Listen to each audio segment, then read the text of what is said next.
Hai,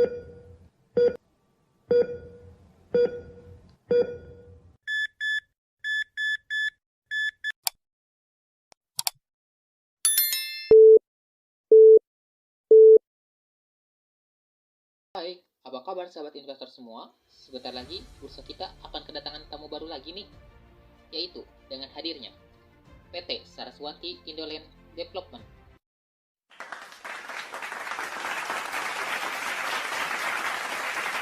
Mari kita lihat background dari perusahaan PT Saraswati Indoland Development.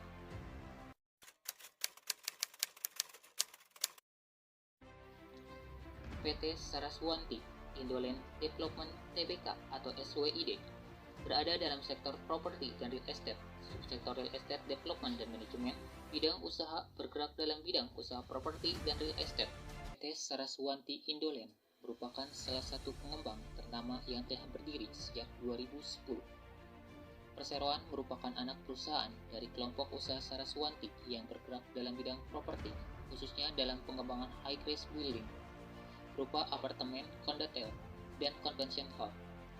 Proyek yang sudah dikembangkan adalah Mataram City di Yogyakarta. Mataram City adalah sebuah misterius building yang paling prestisius di Yogyakarta. Berdiri di atas lahan seluas 2,5 hektar di kawasan yang paling berkembang di Jalan Lagon Tentara Pelajar. Saat ini telah beroperasi 3 menara dan sebuah convention center. Menara pertama, Nakula, adalah Hotel Alona Yogyakarta yang dioperasikan oleh Archipelago International. Menara kedua dan ketiga, Sadewa dan Yudhistira, diperuntukkan sebagai apartemen. Menara keempat dan kelima, Bima dan Arjuna, segera dibangun dan melengkapi kawasan Mataram City sebagai sebuah kawasan yang menghadirkan Pandawa 5 secara lengkap. Selain itu, perseroan akan mengembangkan proyek Landed House Banyu Kuning The Villa, resort yang terdiri dari 56 unit rumah di atas lahan seluas 9.000 meter persegi di daerah Rawapening, Ambarawa, Jawa Tengah.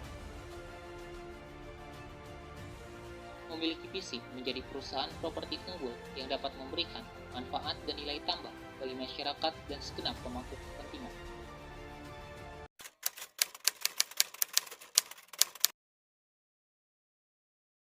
Saraswati Indoland Development, perusahaan pengembang properti ini, akan melepas sebanyak-banyaknya 340 juta saham atau setara 6,31% dari modal ditempatkan dan setor penuh setelah IPO di Bursa Efek Indonesia. Dengan demikian, SWID berpotensi meraih dana IPO sekitar 61,2 miliar hingga 68 miliar.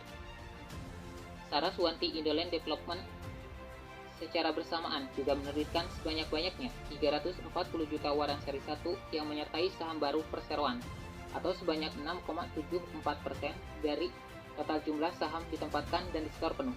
Setiap pemegang satu saham baru SWID berhak memperoleh satu waran seri 1 melalui Initial Public Offering atau IPO alias penawaran umum saham perdana. Saraswati akan menggunakan kode saham SWID. Adapun jadwal penting dari rencana IPO SWID ini adalah sebagai berikut. Masa penawaran awal atau book building dari tanggal 17 Juni 2022 hingga 23 Juni 2022. Masa penawaran umum atau offering 1 Juli 2022 hingga 5 Juli 2022. Dan untuk tanggal pencatatan di bursa direncanakan pada tanggal 7 Juli 2022. Berikut adalah data para pemegang saham SWID sebelum dan sesudah IPO. Pemegang saham sebelum IPO terdiri dari 1 korporasi dan 5 individu. 1. SU atau Saraswati Utama memegang sebanyak 67,80% saham. 2. Bogat Agus Riono memegang 16,95%. Sebagai informasi, Bapak Bogat Agus Riono juga menjabat sebagai Direktur Utama di Perseroan. 3. Umar Rahmadani 4,40%. 4. Hari Gunawan Trianto 4,07%. 5. Ulia Abdillah 3,56%. 6. Nadia Citranti Andrarini 3,22%. Masyarakat 0. Akan tetapi, pemegang saham setelah IPO akan berubah menjadi sebagai berikut. 1. SU atau Saraswati Utama dari 67,80% menjadi 63,52%. 2. Bogat Agus Riono dari 16,95% menjadi 15,88%. 3. Umar Rahmadani dari 4,40% menjadi 4,13%. 4. Hari Gunawan Lianto dari 4,07% menjadi 3,81%. 5. Ulia Abdillah dari 3,56% menjadi 3,33%. 6. Nadia Citranti Andra Rini dari 3,22% menjadi 3,02%. 7.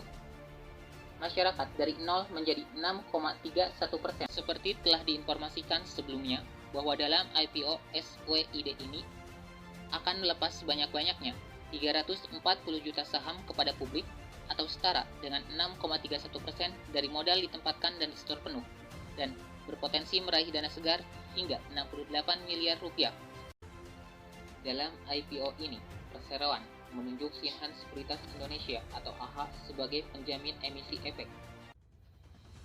Berdasarkan informasi yang termuat dalam prospektus awal yang diterbitkan perseroan menyatakan bahwa seluruh dana yang diperoleh dari 1.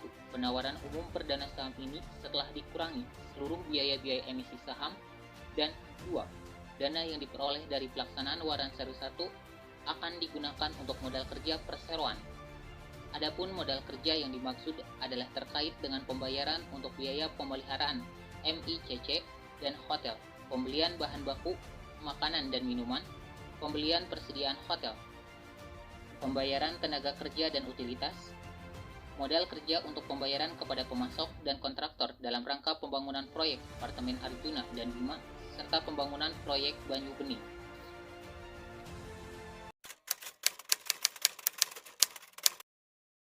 Berdasarkan laporan keuangan, aset Saraswati Indoland terus mengalami penurunan selama tahun 2019 hingga 2020. Sampai Desember 2021, aset perseroan tercatat sebesar 266,57 miliar, beralih ke akun liabilitas, di mana berdasarkan laporan terlihat bahwa liabilitas dari tahun 2019 hingga 2021 terus mengalami penurunan. Per Desember 2021, liabilitas perseroan sebesar 143,76 miliar. Di samping itu, ekuitas perusahaan terus mengalami kenaikan selama tahun 2019 hingga 2021, yang mana per Desember 2021 ekuitas perusahaan sebesar 122,80 miliar. Dan kenaikan cukup signifikan terjadi pada tahun 2019 ke 2020. Berdasarkan pada laporan laba rugi dan penghasilan komprehensif, tercatat bahwa pendapatan usaha pada tahun 2021 mengalami penurunan jika dibandingkan dengan tahun 2020. Per 31 Desember 2021, pendapatan usaha perseroan sebesar 127,27 miliar. Begitu pula dengan laba tahun berjalan yang juga mengalami penurunan di tahun 2021. Sedangkan di tahun 2020 justru mengalami kenaikan yang signifikan dibandingkan tahun 2019. Padahal seperti kita ketahui bersama bahwa di tahun 2020 Indonesia sedang berada pada puncak masa pandemi yang cukup parah. Berdasarkan informasi yang dimuat dalam prospektus, per Desember 2021, pendapatan perusahaan berasal dari dua segmen bisnis, yaitu properti dan perhotelan. Dari total pendapatan usaha sebesar 127,27 miliar, 72,82 miliar berasal dari segmen properti, dan sisanya sebesar 54,44 miliar berasal dari segmen perhotelan.